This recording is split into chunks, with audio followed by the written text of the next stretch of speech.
जरी बाळासाहेबांची शिवसेना या पक्षात गेले असले तरी त्यांचा मुलगा अमोल कीर्तीकर मात्र उद्धव ठाकरे यांच्या सोबतच राहणार असल्याचं स्पष्ट झालंय। अमोल कीर्तीकरांनी संजय राऊतांची भेट घेत त्यांची भूमिका स्पष्ट केली। यानंतर राऊत आणि कीर्तीकरांनी माध्यमांशी संवाद साधला। अमोल कीर्तीकर हे कडवट शिवसैनिक असून गजानन कीर्तीकरांनी पक्ष सोडल्यानं सर्वात जास्त दुःख झाल्याचं संजय राऊतांनी बोलून दाखवलं।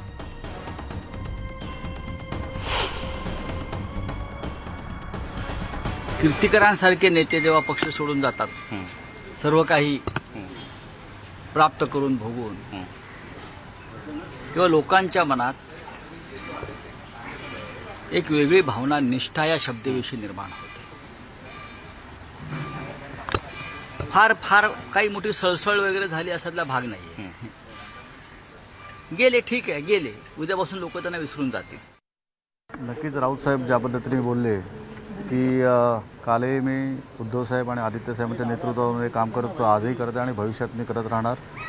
आज अनेक दिवसानंतर राऊत साहेबांची भेट घेण्याचा योग आला आणि कालपासून सर्व इलेक्ट्रॉनिक मीडिया मला म्हणते की आपण बोलायला पाहिजे, परंतु माझं असं मत होतं आणि काल सगळ्यांना सांगितलं की राऊत साहेबांसारखा नेता जेव्हा माझ्यासोबत असेल त्याच वेळेला मी तुमच्याशी बोलीन। आणि माझं मत त्या पद्धतीने सांगितलेलं आहे की गजानन कीर्तीकरांनी घेतलेला निर्णय हा त्यांचा वैयक्तिक निर्णय आहे। माझा निर्णय मी त्यांनाही सांगितला आणि मी आपल्या माध्यमातून सगळ्या महाराष्ट्रातल्या जनतेलाही सांगतो आणि शिवसेना पक्षप्रमुख उद्धव साहेबांच्या कानावर घातलेलं आहे की मी शिवसेनेच्या सोबत काम करणार। गजानन कीर्तीकर जी सारखे कार्यकर्ते ज्यांनी संपूर्ण आयुष्य बाळासाहेबांच्या विचाराकरता खर्ची घातलं, ते सुद्धा सोडून जाणे हे उद्धवजींना विचार करणार आहे काय? आता उद्धवजींनी जे 2.5 वर्षामध्ये जे काही त्यांची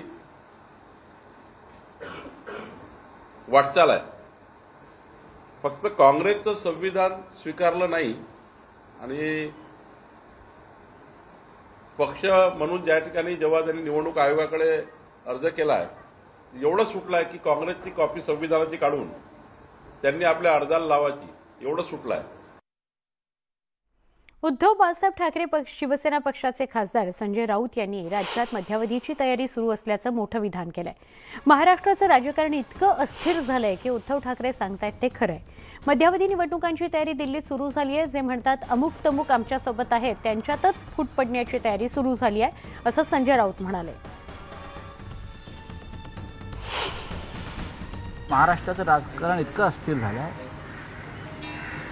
की उद्धवजी सांगतात ते खरं आहे की मध्यावधी निवडणुकांची तयारी दिल्लीत सुरू झाली आहे। जे म्हणतात हा आमच्याबरोबर तो आमच्याबरोबर, त्यांच्या गटातच मोठी फूट पडण्याची तयारी सुरू झालेली आहे। फुटीरांच्या प्रत्येक गटामध्ये एक शिंदे कायम असतो, लक्षात घ्या। राहिलेले आमदार आणि खासदार टिकवण्याकरता बोलतात। राज्यात मध्यावधी लागूही शकतात, निवडणुकीसाठी राजकीय पक्ष तयार असतात, अशी प्रतिक्रिया सुप्रिया सुळे यांनी दिली आहे। कुठल्याही लागूही शकतात। आमचं इलेक्शन आम्ही सत्तेत होतो तेव्हा रोज भारतीय जनता पक्ष म्हणायचे इलेक्शन लागणार, फुटणार फुटणार फुटणार। 2.5 वर्ष निघाली, बघूया काय होतंय। इलेक्शनसाठी राजकीय पक्ष हे साधारणपणे 365 डेज तयार असतात।